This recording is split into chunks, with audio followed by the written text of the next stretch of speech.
The masked man, who calmly walked into a playground, pulled out a gun from his jacket and shot a 15-year-old boy in the chest as he later hopped over a fence and chased another victim with a gun in broad daylight.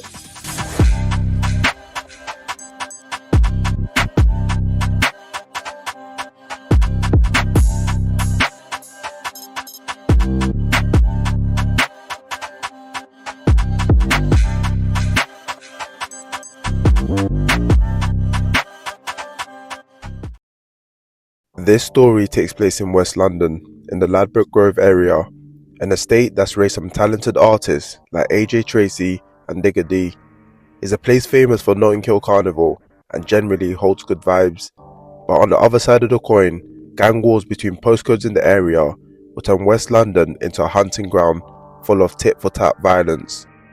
A gang war that ran rampant around the area is that of HRB, Harrow Road Boys, and SSK, South Kilburn Killie.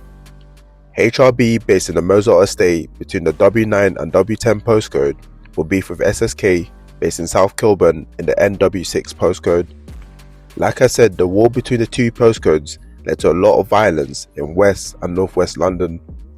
I'll quickly touch on some of the things that took place just to get you to fully understand the extent of this gang beef.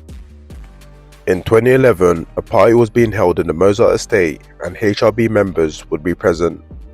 The South Kilburn gang members would crash the party and start letting off gunfire at the crowd of people.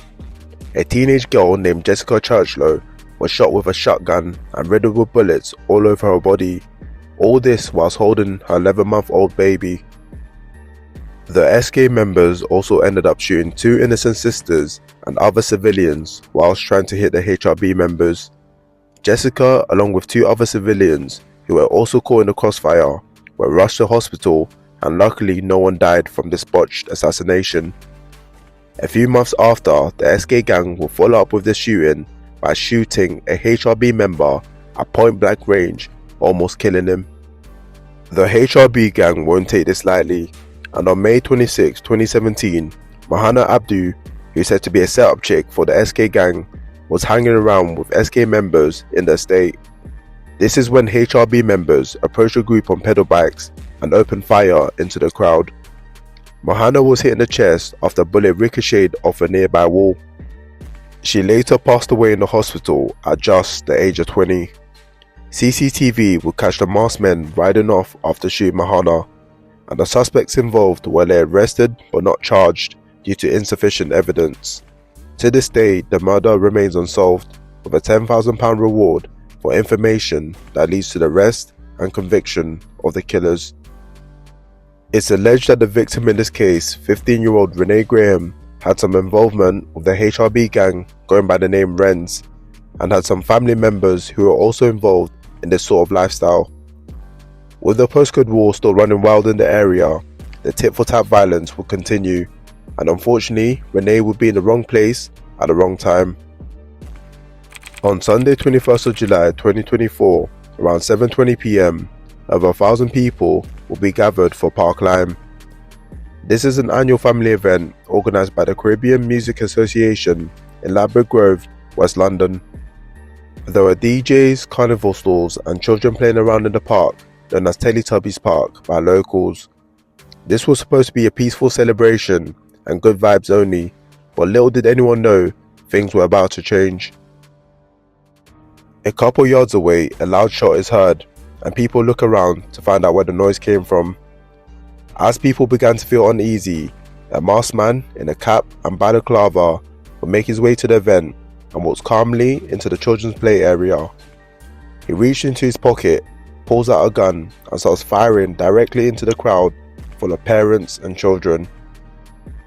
As people start running for their lives, the masked gunman ended up shooting 15-year-old Rene Graham in the chest. He collapsed instantly, and this is when the masked gunman would jump over the fence, but not to flee the scene, but instead to chase another victim with the same gun that he had just shot Rene with. In CCTV footage, you can see the masked gunman chasing the second victim down the street in broad daylight. The masked man would eventually catch up, which is when he pulls out a gun and fires a shot at the victim, which narrowly misses him. CCTV would catch the whole incident, and it was clear that the masked gunman was looking for blood on this day. After shooting at Rene and chasing down the other victim, the masked man will finally leave the scene with the gun still in hand as he passes down other pedestrians. A group will now form around Rene, and police and ambulance will be called to the scene, but it was already too late as Rene Graham passed away minutes after being shot at just a young age of 15. Witnesses would describe the scene as chaotic, as nearby children were crying. Adults were screaming and still running and pushing, trying to get away from the gunfire. The whole thing happened in a matter of minutes, and this was supposed to be a peaceful gathering turned into a shooting ground in a park where children were playing. The police would now launch one of their biggest investigations in West London to try and find a masked man wanted for murder and endangering lives. Officers analysed hundreds of hours of CCTV from Pleasance Park and surrounding streets. They will track the masked man's every step before, during and after the attack. The whole area was cornered off as forensic teams searched for anything that can help with the investigation. They collected shell casings from the scene where Rene was murdered, along with other bullet casings from when the masked man chased after the second victim. You see, the police had some evidence gathered up, but what they were struggling to find was anything that could identify the masked shooter. It seemed as if this man had planned everything to ensure that he would not get caught.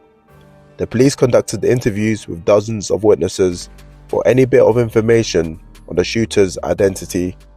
The event organisers telling them please evacuate the park, and then within minutes the air ambulance helicopter was circulating. There was an ambulance on the ground and police attended very quickly. The police scanned through social media for any footage filmed by bystanders on their phones that could help with the investigation. You see, the police couldn't find a motive for the attack, as Rene Graham was considered an innocent child with only alleged connections to the HRB gang through family ties. The police will now come up with a suspect list, and within 48 hours, 4 men aged 20 to 25 were arrested on suspicion of murder. 2 were 21, 120 and 125. Another 20-year-old will be interviewed under caution, but released pending further evidence.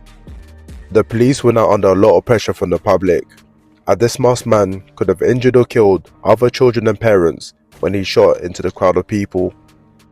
With no new leads on the case, the police will now hit a brick wall and appeal to the local community for any information on the shooter, as they believe there's people out there sitting on the name of the person responsible. Detective Inspector Adam Clifton said Rene was murdered in a park that was filled with people, and the shooter was noticeable in that he was very warmly dressed for such a hot day, all in grey with a waterproof jacket, cap and balaclava. You see, even though hundreds of people were present at the scene, only a handful of people came forward, leading police to believe that some people are hiding information that could be crucial to finding the shooter. And I feared crushing for the people that was getting out of the park, and I could see from my viewpoint it was getting quite dangerous. With the case falling flat, Crime Stoppers offered a £20,000 anonymous reward for any information that would lead to the arrest and conviction of those responsible for the death of Rene Graham. A year will go by since the murder, and to this day the masked gunman hasn't been identified, with the police continuing to ask the public for any information. Rene Graham's mum will speak on the situation and beg people who may know anything at all or witness anything to come forward, saying your bravery could be the key to bringing peace to a broken family. In her personal plea, she said, "Today is my son, but tomorrow could be one of yours. Please stand with me through the darkest of times. This is a grief I wouldn't wish upon my worst enemy. I've lost everything. My world will never be the same." Rene's mother will do an interview with the BBC on how she's struggling with the death of her son and the fact that the killer still hasn't been found. I'm fuming. Because right now it seems like I'm not going to get justice for my son. Even when I go down to the Harrod, I'm looking over my shoulder. I don't know who it could be. Do you understand? And that, it messes up your head. It really does. It plays with your head. Because you think, is my family at risk? Who do they know? Do they know who I am? And that living, you can't live like that. You can't. They need to be found.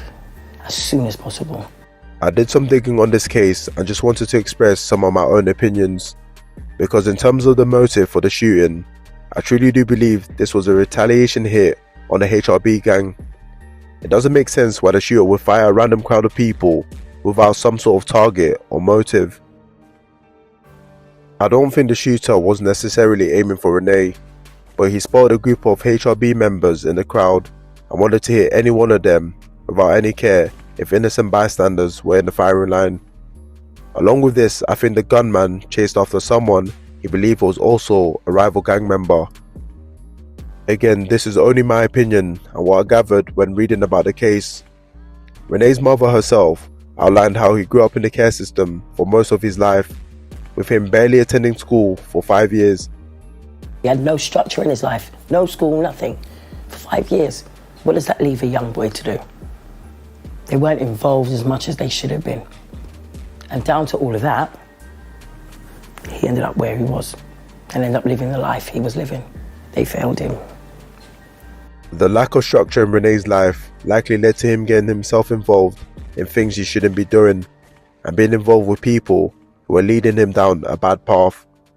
At the end of the day, a 15-year-old boy's life was cut short in the blink of an eye, and his killer still roams free to this day.